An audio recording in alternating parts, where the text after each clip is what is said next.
परम शांति बाबू जी, गीता में कृष्ण भगवान ने ये बताया कि जो विषयों का चिंतन करता है उसको मतलब वो उसी विषय को वो पाता है, मतलब नेगेटिव एनर्जी को वो प्राप्त करता है।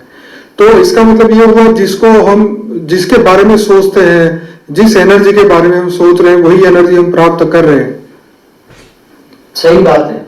भगवान कृष्ण ने गीता में जो बात बताई है कि तुम जिसको सोचना माना याद करना, तुम जिसके बारे में सोचते हो या विषय विकार को याद करते हो, तो वायुमंडल के अंदर नेगेटिव एनर्जी जो होती है वो नेगेटिव एनर्जी तुम्हारे शरीर के अंदर आती है। कैसे रूप में आती है?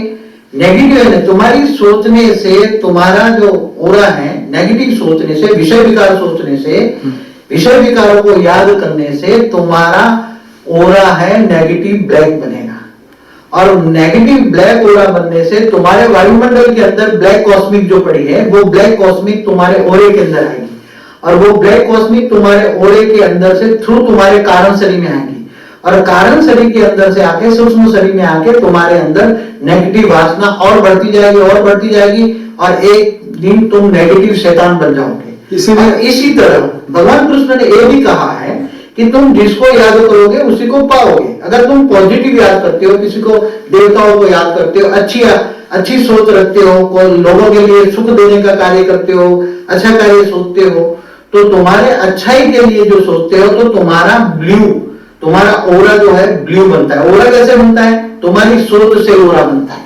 ओरा कैसे बनता है? तुम्हारी जो सोचते हो, तुम नेगेटिव सोचते हो तो ब्लैक ओरा बनता है, पॉजिटिव सोचता बनता है, क्रिएटिव बनता है तो ब्लू ओरा बनता है, तुम गुस्से होते हो तो रेड कलर का ओरा होता है।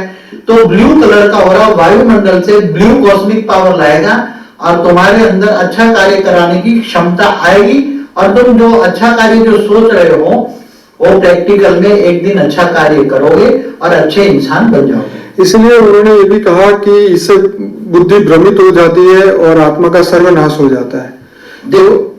तो इसका मतलब ये हुआ कि अगर हम नेगेटिव कोई भी इंसान के बारे में सोचते हैं, कोई नेगेटिव बातें सुनते हैं या किसी के लिए नेगेटिव बातें करते हैं, तो ये जो एनर्जी नेगेटिव क्रिएट होती है तो वो उससे बुद्धि भ्रमित हो जाती है।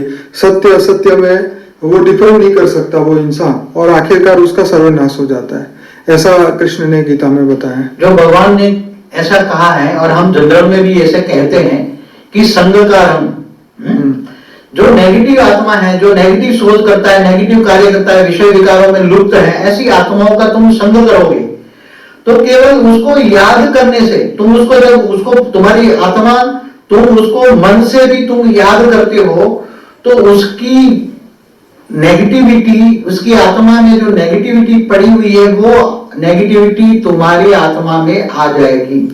इसलिए किसी को सोचना भी नहीं है, मिलना दोखना तो बात, नहीं तो उसके ओरे में तुम आ जाओगे। उसका ओरा समझो तुम उसके पास बैठे हो तो उसका ब्लैक कॉस्मिक, नेगेटिव आत्माओं का ब्लैक कॉस्मिक होता है, तो ब्लैक ओरा होता है, तो तुम उसके पास बैठे हो तो तुम्हारा भी ओरा, तुम्हारा पॉजिटिव ओरा नेगेटिव बन जाएगा, तुम्हारी सोच बदल जाएगी, तुम उससे जैसा बनेगा, संग का रंग लगेगा। इसलिए नेगेटिव आत्माओं का संग का रंग नहीं करना चाहिए, उसकी छाया भी नहीं लेनी चाहिए, देखना भी नहीं है, याद भी नहीं करना है। पूरे दिन